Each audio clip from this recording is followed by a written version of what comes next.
Living in space can be tricky. Life is full of surprises.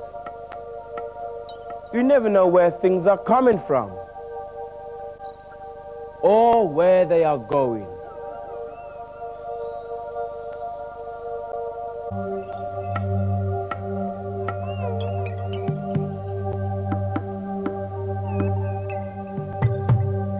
From far out in space, you can see evidence of human existence on Earth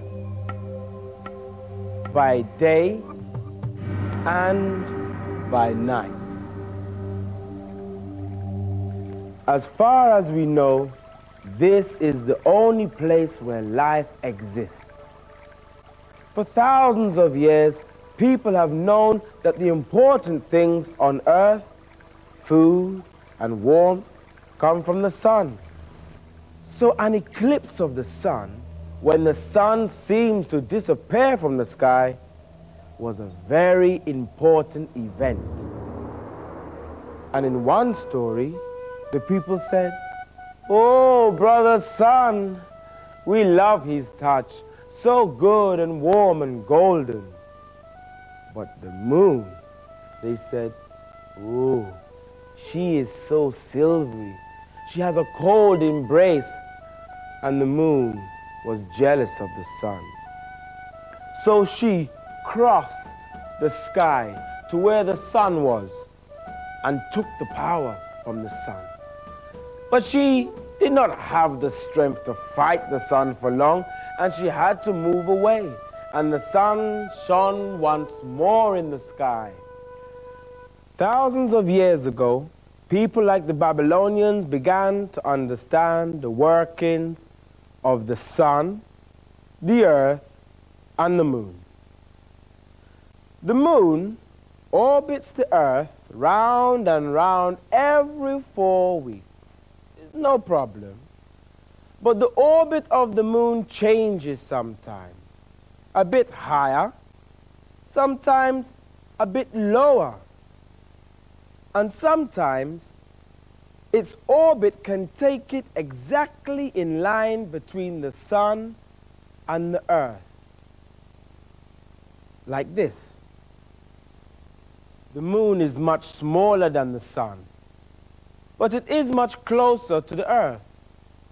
By a strange coincidence, the moon just covers the sun as seen from earth.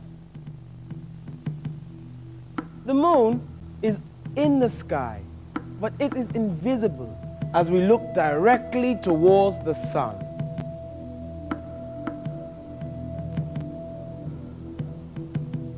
As the sun appears to move across the sky, it passes behind the moon. The moon eclipses the sun.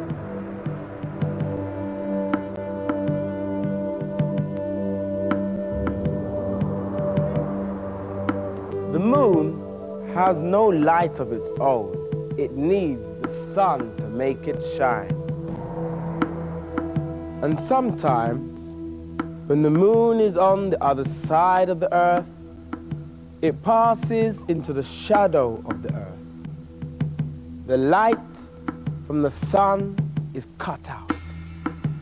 And that's what we call an eclipse of the moon. The moon needs the sun to make it shine. And on earth too, we need the sun. The gases inside the sun flare up, sometimes hundreds of thousands of kilometers into space. You get some idea of all the energy that the sun has to give and give and give. And one of the ways we enjoy the sun's energy is by eating. Plants need energy to grow.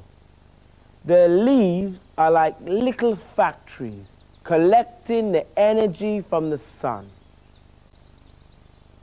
And when we eat plants or eat other animals that in their turn have eaten plants, we take the sun's energy that has been stored up in the plant.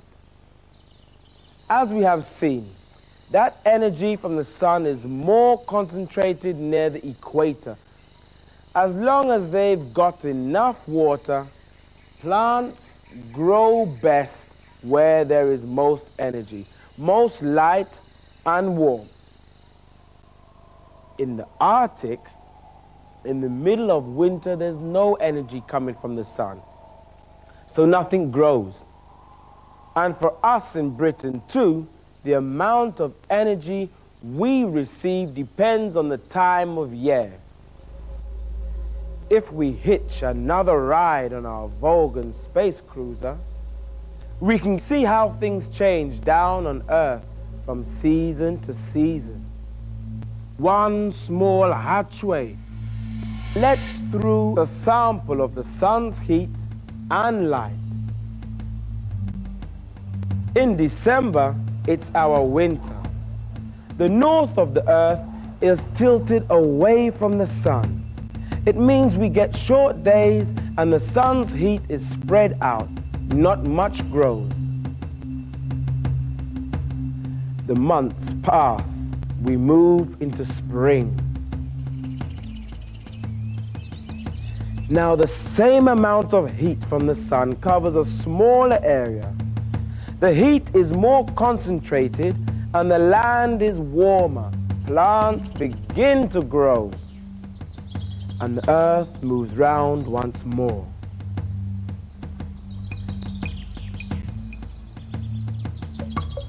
In summer, that same sunbeam is at its most concentrated. Temperatures are high, the days are long, and plants are in full bloom. Onwards again.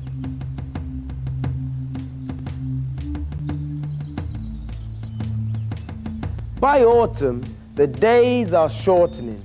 The sun's heat is more spread out and growth is slowing down. Less and less sun, less plant life, and less and less and less as we go back into winter. Remember, because of the tilt of the earth, the length of day varies from summer to winter, and so does the amount of heat we receive from the sun.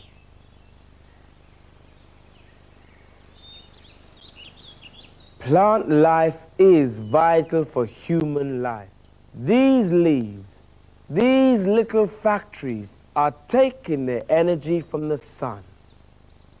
But they get their raw materials from the atmosphere, the air around us.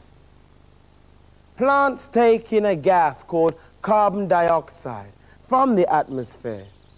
And like any factory, leaves have waste products, stuff they don't need. Lucky for us, the waste product from plants is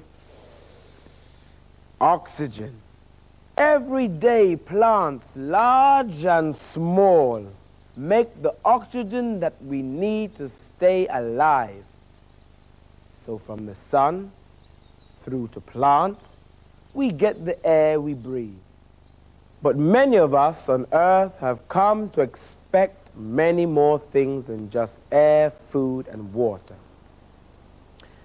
We want television, cars, machines, the thousands of things that are made in factories, and to make things you need energy.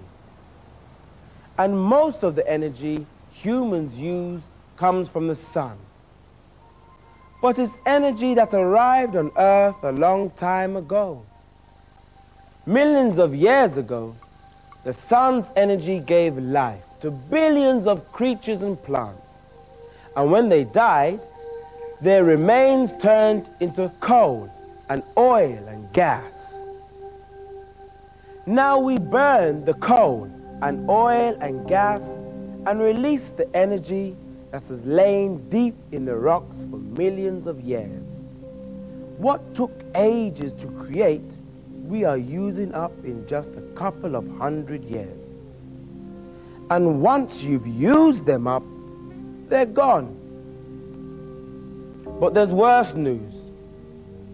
Coal and oil and gas are made of carbon. We are burning all that carbon, and it combines with oxygen to make huge amounts of carbon dioxide that pour out into our atmosphere. The carbon dioxide traps the heat of the sun as it is reflected back from the earth. And instead of having the right amount of heat on earth, there may be too much. The heat from the sun would give death and not life. What we can do is use the heat from the sun that is arriving now. Human beings can harness the sun's energy direct using solar panels. And it is the sun's energy that makes the wind blow. We can use the energy stored up in the wind. All of this energy comes with hardly any pollution of our earth. And it is energy that is renewed every morning with the rising of the sun. The sun above us and the earth beneath us could provide us with all that human beings need to live and live well. But we are messing things up. It doesn't make sense. Once, a long time ago, Anansi the Spider-Man wanted to gather all the common sense in the world into one big pot. So he went around asking the people to speak into his pot and give him some common sense. They said, if you have grass on your roof, don't let your cows graze there. And some said, if you have a bath, take off your clothes first. What would be good common sense Anansi might gather today? Something like, if you want good air to breathe, don't fill it with gases that could kill humans. Or, look after the trees on this planet. Or, take care of the water on our planet. Better still, take more care of all the people on our planet. There can be life enough for all of us on this beautiful earth, but only if we use our common sense.